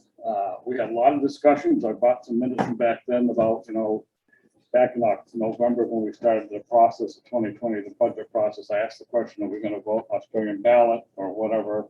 Because where COVID was just getting started and everything was going every which way. We never made the notation to move, there was no motion or any vote made to use the Australian ballot for 2021. It just was done. We don't know whether it's right or wrong. Act 162 gave us the authority to do it that way, but you had to vote to do it. And that's, I've been through the minutes. I cannot find any motion that was made or any vote that was taken to use Act 162 to use Australian ballot voting for 2021. We had that in front of us for 2022. So that's the question I've asked Senning, and I haven't heard anything. And because we think we may have been screwed up on 2021, I think to be safe, I think we ought to make a motion. There are two options you can have. You can take and postpone town meeting day, which means all the ballots have to be rerun because they're already dated and processed for the vote. So if you look at the 2021 warning, it only asked to vote on the town budget and the library budget. Library, they're both done by petition. But that decision to go to Australian ballot had to be made at a town meeting from the floor. It cannot be done by Australian ballot. Specifically states that in your thing. In the statute, 2017, statute VSA 172680 is the subchapter. That being said, the quickest way, the two options we have is, like I say, to postpone the town meeting, which we discussed back in 2021. We want to do it in April or March. I can remember that whole argument about that. And the argument ensued about if you vote Australian ballot, you can't change it if the budget is voted down, you have to go back and do a whole nother vote again, and the expense involved, et cetera, et cetera. I think that's why they just moved to just do it. But to make it legal, I think we need to do a motion to do it this way. So I've got all kinds of garbage here. Past motions, I got the minutes of the March 21 meeting, and the intent on Article 12 and Article 13, which is budget votes, was pretty adamant that they wanted it to go Australian ballot. Minutes for Article 12 was shall vote at the town adopt the budget by Australian ballot. The discussion went on about Dave Lambert mentioned that he thought if you went Australian ballot, we'll lose the voting from the town floor. We can't adjust any budget numbers. John Wright mentioned, so what? We'll just have another vote and keep till we get past the budget. So they did it by Australian ballot. The vote was 416 yes, 138 no. So it was passed. The same with the library. That one passed, which is kind of strange, by 428 to 133. I don't know whether people left to the town budget after the vote was done, but it's kind of strange. So I took the liberty of waxing up a motion to get us by this year. Because I don't know if it's in your packet. I think I'm going to get it out to everybody. But anyway, I can find this mess of stuff. I got it in there somewhere.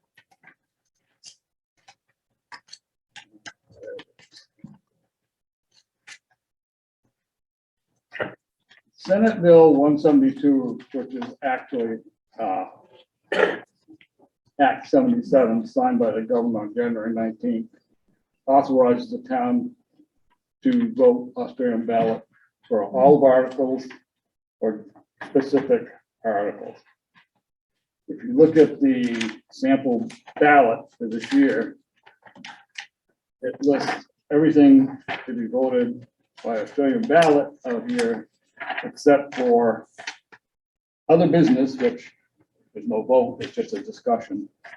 And item article 3, I think. Article 2, that's the one that asks to adopt the report to the village officers. Everything else is done out here to vote by Australian ballot. So you need to make a motion, or I suggest you make a motion. I don't think we need to. It's all depending. I don't know what everybody else wants to think, but that we make this motion to the town vote articles 3, 4, 5, 6, 7, 8, 9, 10, 11, 12, and 13 by Australian ballot on March 1st, 2022, with the informational meeting to discuss the articles to be held on February 28, 2022. That indicates to everybody that we are doing it for the year 2022. Okay. So anybody wants to chip in and say what their thoughts are, that's fine. So just because we do it now, we don't have to keep doing it this way forever, right? No, but what's gonna happen, and we've got the advice from Mr. Ancuda, is that if we want to switch to permanent Australian ballot, it has to be done from the floor at the next meeting, or we can call a special meeting between now and, I would say within a month or two, if we wanted to take effect next year. Australian ballot, you can make that motion, just have the special meeting for that one purpose, to vote to go Australian ballot for all articles or no articles. Which do you recommend? Well, if you read the way the motion reads, any other money articles that came up other than the library budget and the town budget, which is the big money article, has to be voted from the floor. Because it doesn't specifically state that you're voting for those articles Australian ballot. It just asks to vote on the main budget and the library budget. So if you're gonna do it, it should be all money articles should be voted, or basically the way it should be done is that any article that requires the expenditure of town funds be voted by Australian ballot. That's how it should be probably worded. Maybe we have to fine tune it a little bit better than that, but and that would be the only question to have a special meeting, and it's from the floor. That's how the election of officers is done. Back, I don't know how long it goes, but that's how that one gets done. I can imagine everybody sitting here with a slate of officers and everybody trying to vote with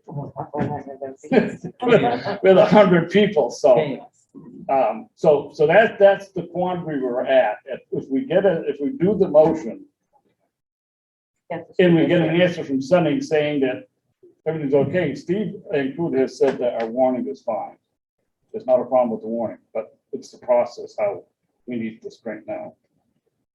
So I think the safest way is to go with this warning, this motion, which authorizes we can do it. It's a special law, passed this year specifically for 2022.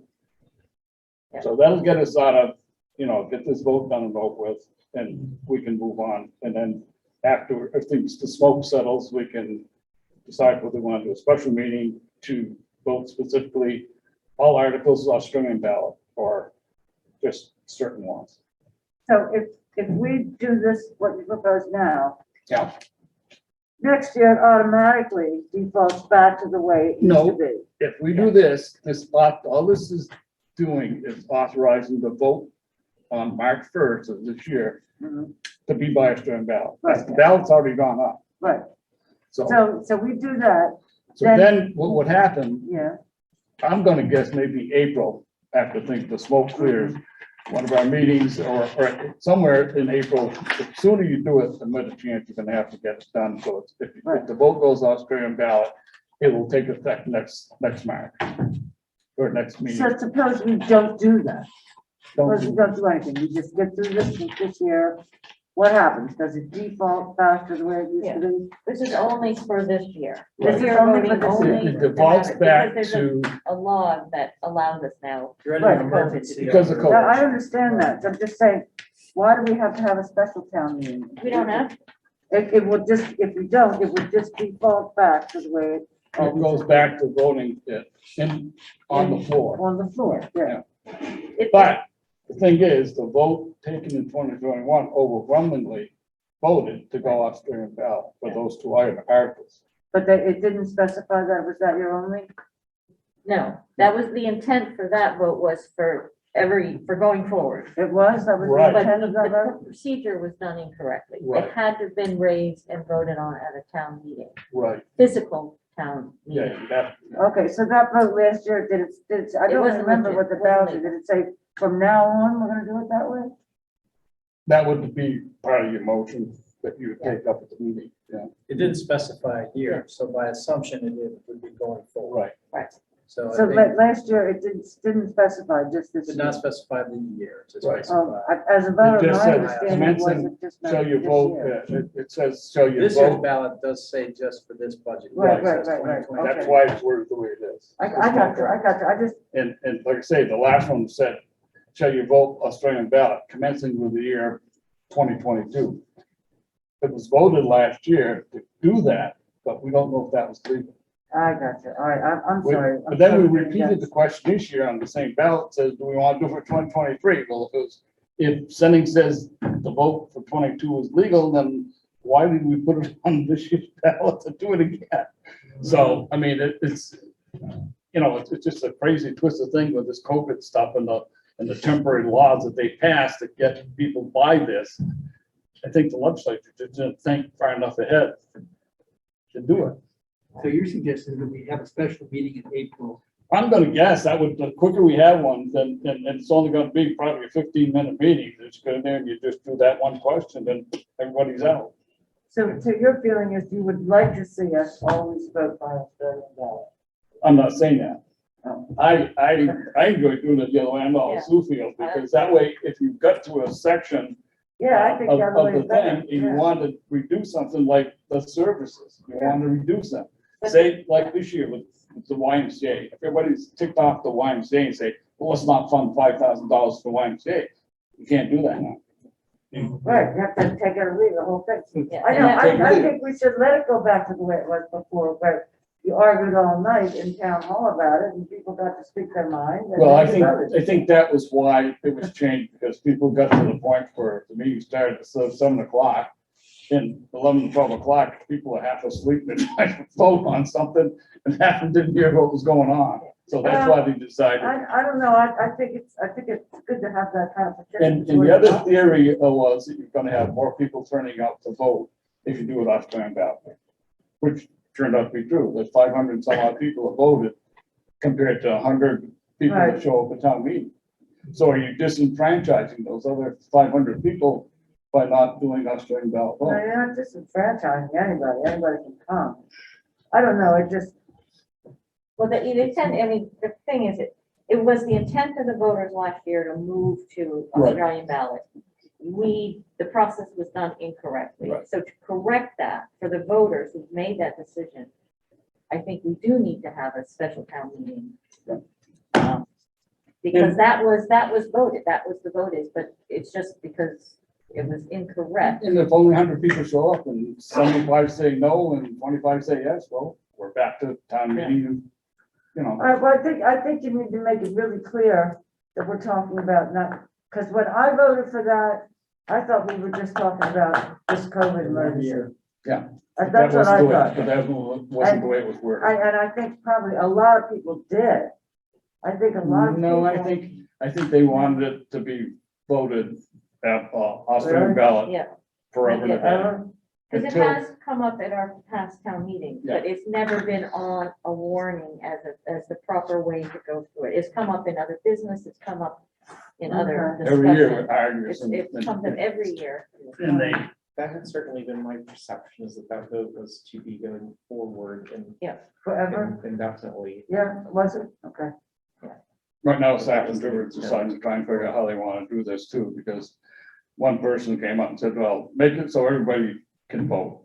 Well, that means they have to change from their floor meeting to an Australian ballot method of voting, but it doesn't take effect if you vote at the special meeting, now, it won't take effect till next year if they vote Australian.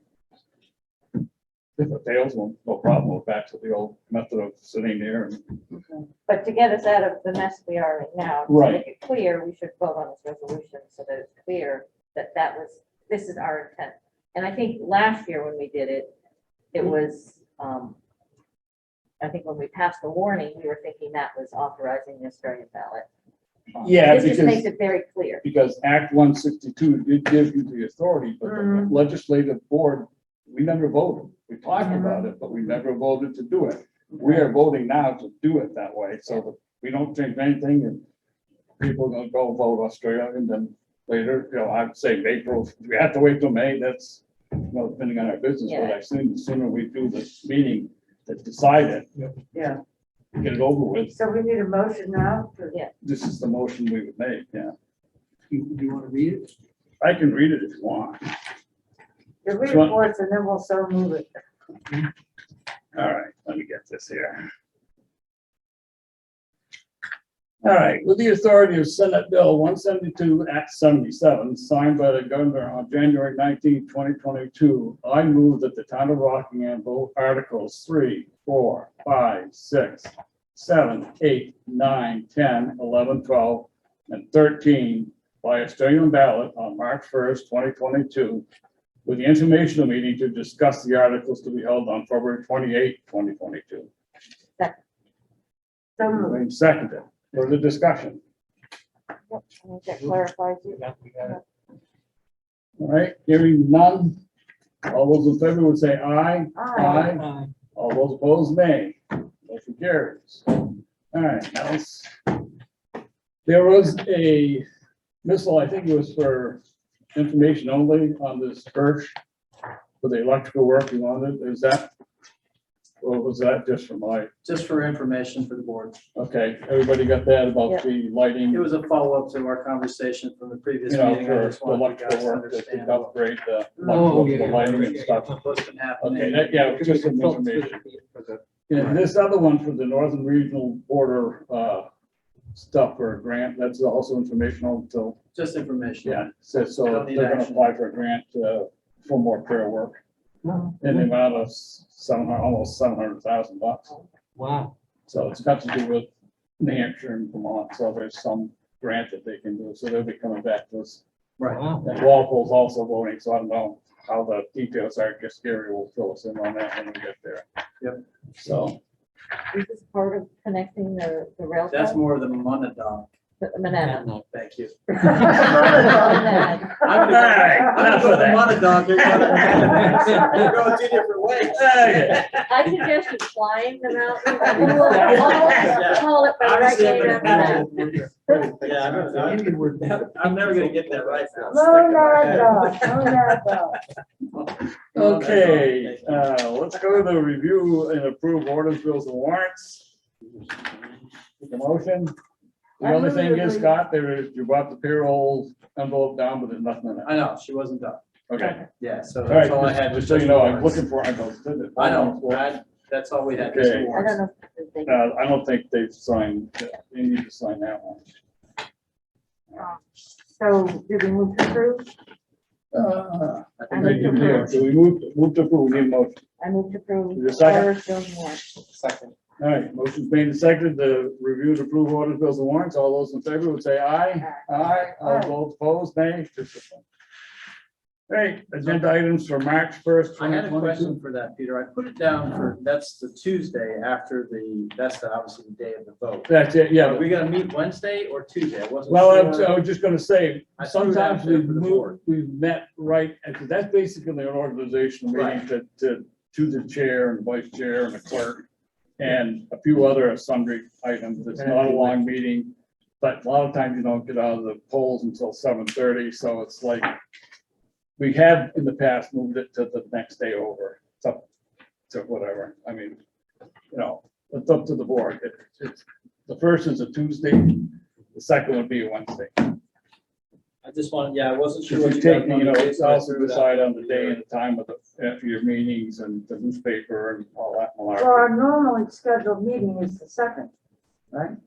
Yeah, but it's a whole new year, whole new Correct. cycle. You can change it every year, so, Right. if we wanna So go if you back want to to meet with first first, and first third to do an Tuesday. organizational meeting, you certainly can. I just wanted to throw it out there so I can notice this properly. That was your. If Right. everybody wants to go back to first and third Tuesday, that's okay with me. It's been such a source of.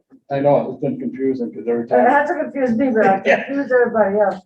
All right, So well, I'm, all right, so I'm you, really do sorry. you I want brought to it do up. that meeting, the organization Yeah, meeting on the let's do it. second, on the Get it first? done, that's what, You mean after the election or on the? Yeah, second? right after the election. I mean, because That people night. also rely on Fact TV to tell us who Who won. won Yeah. everything, yeah. So, Yeah, so that's fine. Okay.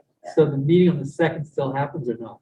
No, the No. meeting on the first is Is right our after the meeting ballot. for March. Will be your It's usually a organizational quick meeting meeting for to your get- next. It doesn't take long to get moving. And that, at that meeting, that's when we vote on whether or not we want to go back to Tuesday. Right. Okay. Yeah, normally you put your Chose. calendar out and go through all Right. of them. All right, agenda items for the joint meeting, we can probably do that, at a later Yeah. time, we got till the end of March. Other business. Yeah, I have, Let's start I have with Rick. one thing. Scott, we talked to you a few months ago about a sign for the corner of Mill Street for the Historical Society down there. I'm just bringing that up again. We're spending over $300,000 on a new, historically correct slate roof on that mill building. And we're spending $7,000 on professional kiosks, informational kiosks for tourists down there. We'd really like there to be signage on those streets so people know where the future is. I know that Gary's been sort of slow walking this because one of the things that we're working on is a posted wayfinding signs. And I think he was trying to standardize how we were going to do that. And I know that the design folks, BDCC has been involved. I think Elijah's been involved, some other folks.